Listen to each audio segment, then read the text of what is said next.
Chilli powder అన్ని రకాల వంటలకు పచ్చళ్లకు సరైన chilli powder. No colour no chemicals.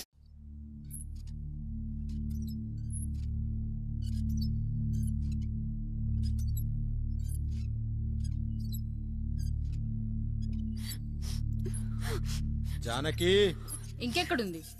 అక్క వెళ్ళిపోయిందండి. పాలక పాలేరుతో అండి. వెళ్లే ముందు ఉత్తరం రాసిచ్చింది, చదవమంటారా? ఏముంది అక్కడ చదవడానికి? మీ మనసులో చాలా మంది ఆడవాళ్ళకి ఖాళీ ఉందేమో కానీ బెడ్రూమ్ లో మంచంలో మట్టికి ఖాళీ లేదండి, అందుకే పోతున్నా అని రాసుంటుంది. అంతేనా వదినా? నువ్వుండు. ఉమ్మా అమ్మా, ఎంత పరువు తక్కువ, ఎంత పరువు తక్కువ. ఎవరి గదులో తలుపులేసుకోమని కేకలేశారు, మరిదిగా చెయ్యేశారని తరిమేశారు. పరువు ప్రతిష్ట మన ఇంటికేసిన సొన్నం అన్నారు. తీరా చూస్తే పని మంచితో సరసం, సంతానం.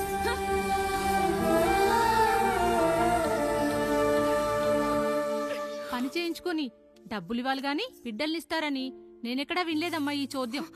ఇంక మీరు ఆపుతారా? మీరేంట్రా ఏం మాట్లాడరు? ఏం మాట్లాడాలమ్మా? తమ్ముడు తప్పు చేశాడని పట్టుకుని కొట్టారు. అదే తప్పు ఆయన గారు చేస్తే మాత్రం ఆయన ఒక్క మాట కూడా అనకూడదా? అంటే అమ్మా, రేపెప్పుడైనా మాకు కూడా ఇంకో ఫ్యామిలీ పెట్టుకోవాలని కోరిక కలిగినప్పుడు అప్పుడు నువ్వు చేసిన పనే మేము చేసావు నాన్న అని చెప్పటానికైనా ఇప్పుడు మాట్లాడాలి కదమ్మా. కావాలనుకున్నప్పుడల్లా అమ్మని తెచ్చుకున్న ఆయనకి తమ్ముడికో ఆడతోడు కావాలని తెలీదా?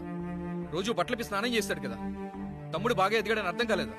పని మనిషితో ఆయన చేస్తే శృంగారు, ఆవిడ కూతురుతో నేను చేస్తే వ్యభిచారమా?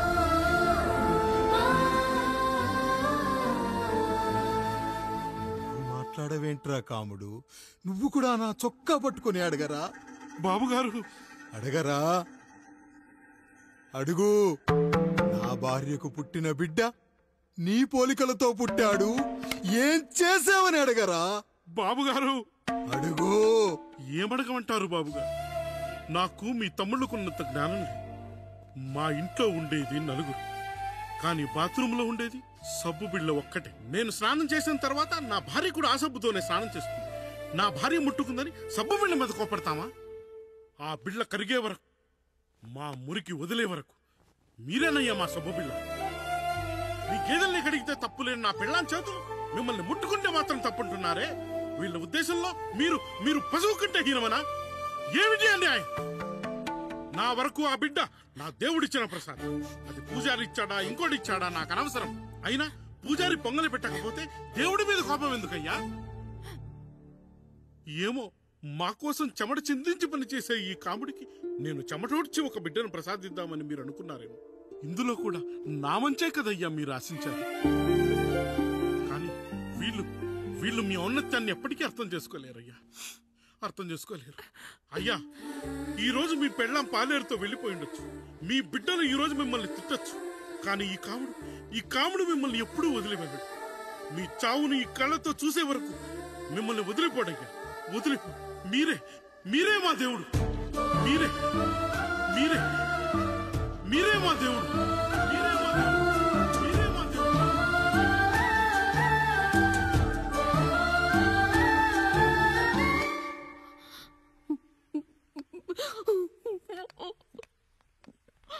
చిన్నయ్య కాఫీ. చిన్నయ్య కాదు, చిన్నోడు. నేను మీ అక్క కొడుకును. నువ్వెందుకు ఏడుస్తున్నావమ్మా? చిన్నోడా, పెద్దయ్య గురించి అలా మాట్లాడకయ్యా. పెద్ద మనిషి, డబ్బుంటే గుడి కట్టాలి, బడి కట్టాలి. వెళ్ళిన చోటల్లా కనిపించిన దానికల్లా బిడ్డలు నెచ్చుకుంటూ పోరు. ప్రతి ఊళ్ళో చెట్లు నాటించడానికి వాడేమన్నా అశోకుడా? గుప్పెడంత ఉల్లిని కోస్తేనే కన్నీళ్లు వస్తాయి. బారెడంత నా తల్లి మనసు కోసాడు. వాడి కన్నీళ్లు కాదు, రక్తం రావాలి, వచ్చేలా చేస్తా. మనల్ని ఇంతగా మోసం చేసిన వాడికి ఆస్తి, 3 పిల్లలు. నీకు మాత్రం పేదరికం ఒక్కడే. వద్దు చిన్నయ్య, వద్దు చిన్నయ్య.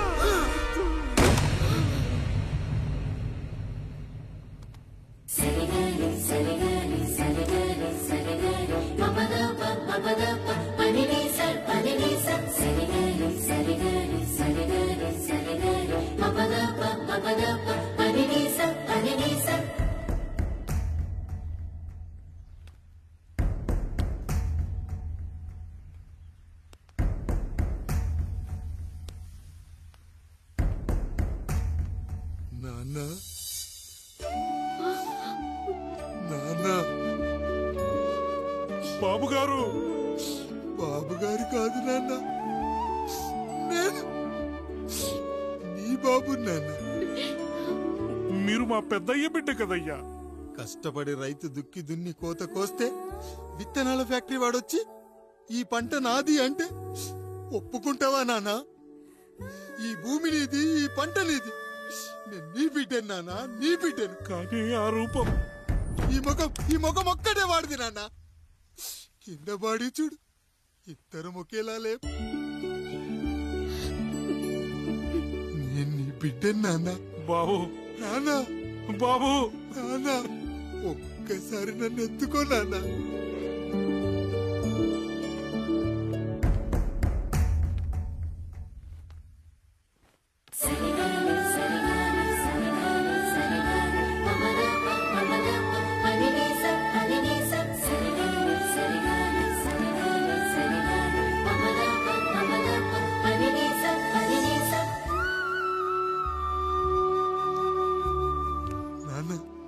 నువ్వెంత మంచివాడివి నాన్న. ఒకడు వాడిన టూత్ బ్రష్ నే ఎవ్వడూ చేత్తో పట్టుకోడు, అలాంటిది నువ్వు నోట్లో పెట్టుకుని తిరుగుతున్నావు. అమ్మ ఎంత అదృష్టవంతురాలు నాన్న, ఎంత అదృష్టవంతురాలు. చాలు బాబు, ఇది చాలు. చాలదు నాన్న, ఆ రాయుడు లెక్కేంటో తేలుస్తా. మన కుటుంబాన్ని ఇంత క్షోభ పెట్టిన ఆ రాయుడిని వదలనానా, వదలా. వాడంతేదో చూస్తా.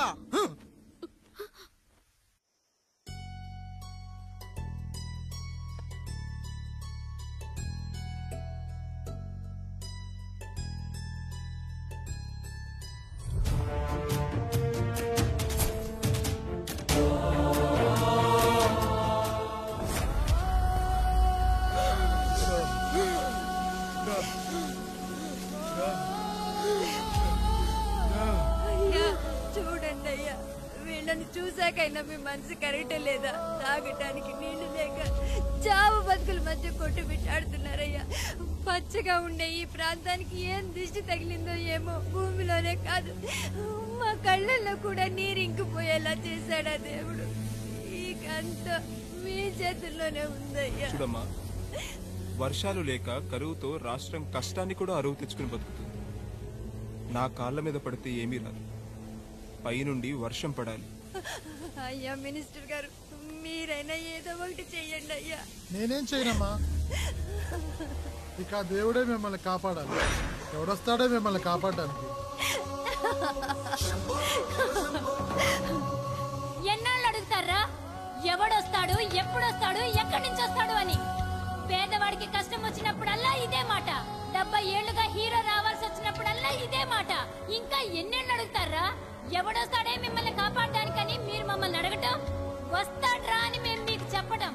అయినా సరే మళ్ళీ మీకోసం ఇంకోసారి చెప్తున్నాను, వస్తాడు. ఆకాశాన్ని చింపుకుంటూ వస్తాడు, నేలను పగలగొట్టుకుంటూ వస్తాడు. ఎవడు? దేవుడు. దేవుడా? రాయికి వరమిచ్చిన రాముడు దేవుడైతే, ద్రౌపదికి చీరిచ్చిన కృష్ణుడు దేవుడైతే, ఈ ఊరికి ఆయనే దేవుడు. ఆ దేవుడికి ఇంకో పేరే రాయుడు. పాపా రాయుడు, పాపా రాయుడు.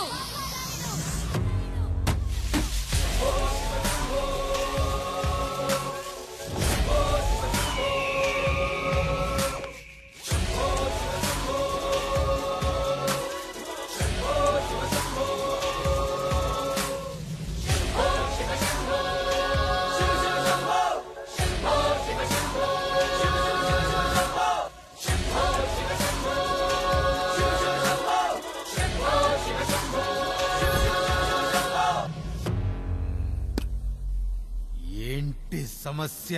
అయ్యా, ఊరికి కరువు వచ్చింది. అదిగో ఆ నలుగురు దాహంతో చనిపోతున్నారయ్యా.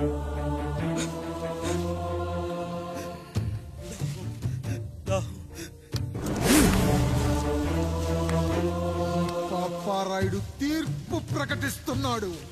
ఈ గ్రామం ఇంతకు ముందెప్పుడు ఎదురవ్వని సమస్య. అందుకే ఈ సమస్యని నా సర్వేంద్రియాలను కేంద్రీకరించి, నవరంధ్రాలను బిగించి ఆలోచించి ఈ నా తీర్పు ప్రకటిస్తున్నాను. దాహంతో అలమటిస్తున్న ఆ నలుగురికి వెంటనే బావులు తవ్వించి వాళ్లకు నీళ్ళివ్వండి. అంత సమయం లేదయ్యా. మరో 5 నిమిషాల్లో వారి చేత నీళ్లు తాగించిపోతే చచ్చిపోతారయ్యా. పూజారి, మరేంటిప్పుడు దీనికి పరిష్కారం? నృత్యం.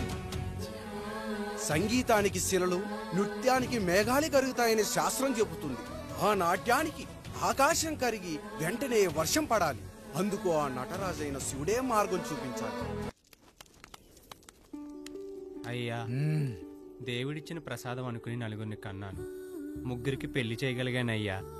ఈ ఊరి ఏమిచ్చినా మీరు తీసుకుంటారు కదయ్యా. ఇది మిగిలిపోయింది. తమరే ఏదో చెయ్యండి అయ్యా.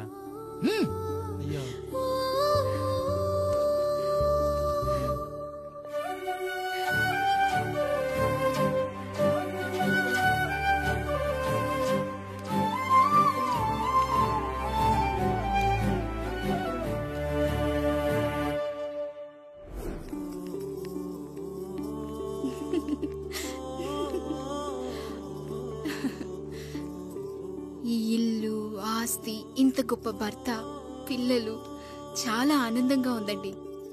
కానీ నాకు ఒకటే లోటు. మన తర్వాత మన పిల్లల్ని చూసుకోవడానికి వీళ్ళకొక అన్నయ్య కావాలండి. అచ్చం మీ పోలికలతో వీళ్ళకొక అన్నయ్యని కందామండి. నువ్వు అడుగుతే కాదనగలనా?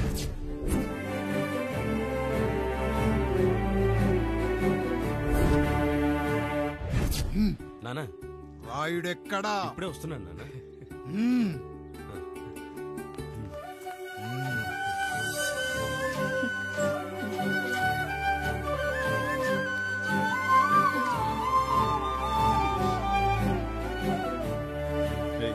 చూడరా, మీ అన్న మీద పగ తీర్చుకోవడానికి నీకు ఇదే సరైన సమయం.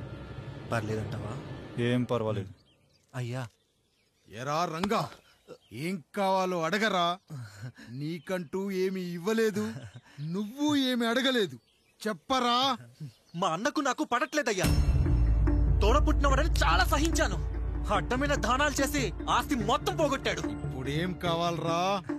కొద్దిగా ఈ కత్తి తీసుకొని వాడిని చంపి పెట్టండి అయ్యా.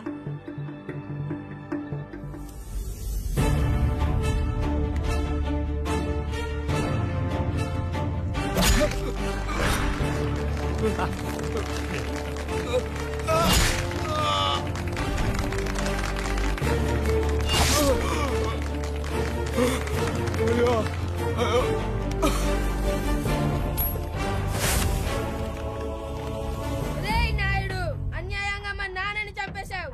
గుర్తుంచుకో, ఈ నాయుడి కొడుకు నీ కుటుంబం పాలిట సైనికుడిగా మారబోతున్నాడు. నిన్ను, నీ కొడుకుని, ఆడికి పుట్టబోయే కొడుకుని అందరినీ లేపేస్తా.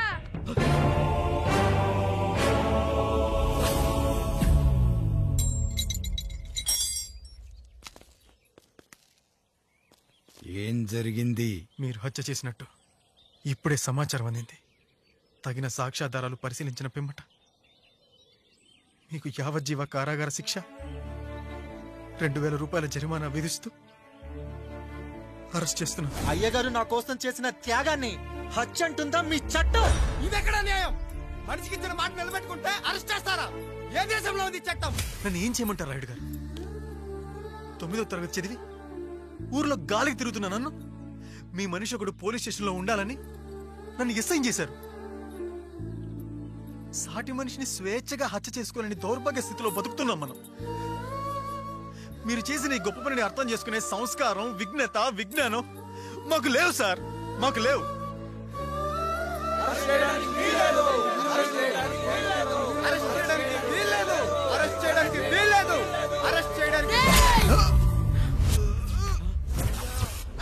నాయుడు గారు,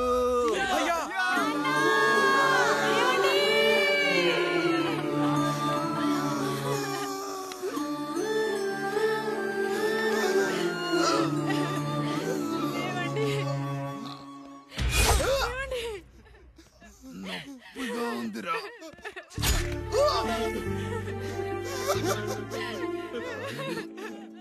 సుధా, నేను లేకుండా ఎలా ఉండగా? పర్వాలేదండి, బిడ్డలతో నేను ఉండిపోతాను. అయ్యో, ఈ పాడు సమాజం నిన్ను మనశ్శాంతిగా బతకనివ్వదు. మంది పిల్లల్ని చూసుకుంటూ భర్త లేకుండా ఎలా బతకగలం?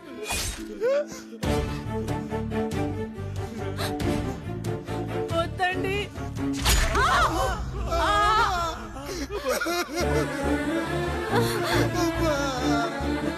రాయుడు, బిడ్డలు జాగ్రత్త. ఈ రోజు నుంచి వీళ్ళంతా నీ తమ్ముళ్ళు చెల్లెళ్ళు కాదు, నీ బిడ్డలు.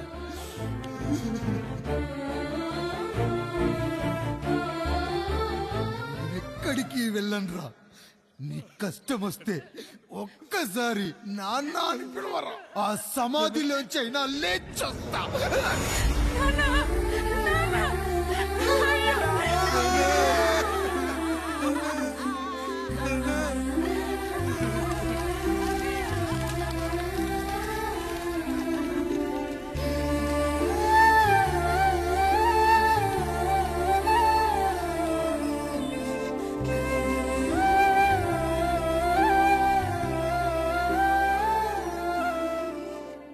ఇందు మూలంగా 50 మందికి తెలియజేయనిదేమనగా ఊరికి కొత్తగా వచ్చిన యాండ్రాయిడ్ తన తండ్రి పెదరాయుడు అని ఆస్తిలో వాటా పంచమని రచ్చబండిని ఆశ్రయించడం వలన గ్రామ పెద్దలందరూ రేపు 11 గంటలకు రాయుడు గారింటికి రావాల్సిందిగా కోరుచున్నాము.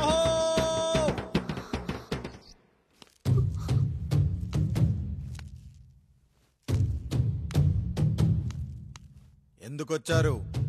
తన తాత పాపారాయుడు గారు ఆస్తి తనకు కూడా కావాలంటూ పంచాయతీలో ఫిర్యాదు చేశాడయ్యా.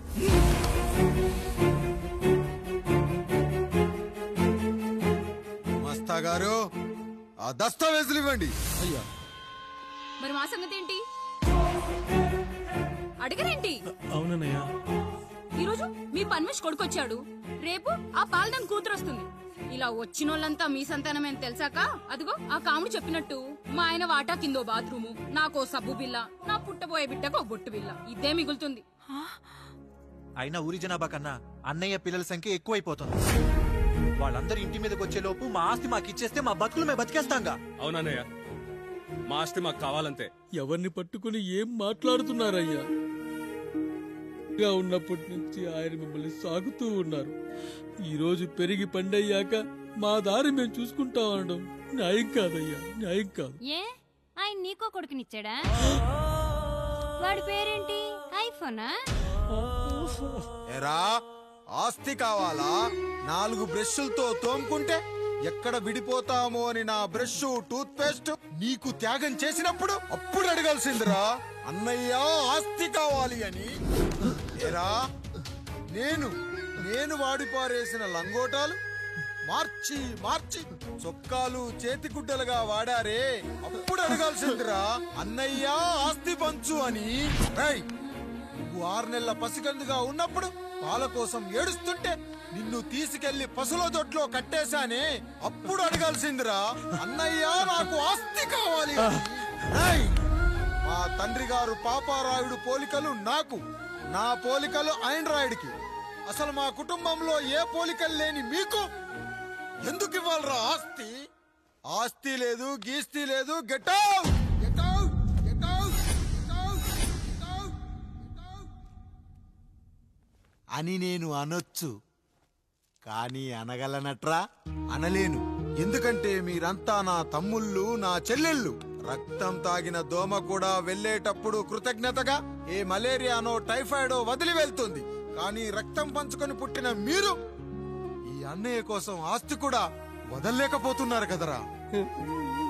గుమస్తా గారు, నా యావదాస్తి నా తమ్ముళ్లకు చెల్లెళ్లకు వాళ్ళ పేర్ల మీద రాయండి. నాకు చిల్లి గవ్వ కూడా అక్కర్లేదు. ఇక ఈ ఇంటికి నాకు ఎటువంటి సంబంధం లేదు. లక్ష్మి, సావిత్రి, మీ చీరలు విప్పేయండి. ఇక్కడికి వచ్చేటప్పుడు ఏ చీరలు కట్టుకున్నారో వెళ్ళేటప్పుడు కూడా అదే చీరలు కట్టుకోండి. వెళ్ళిపోదాం. దస్తావేజులు తీసుకురండి.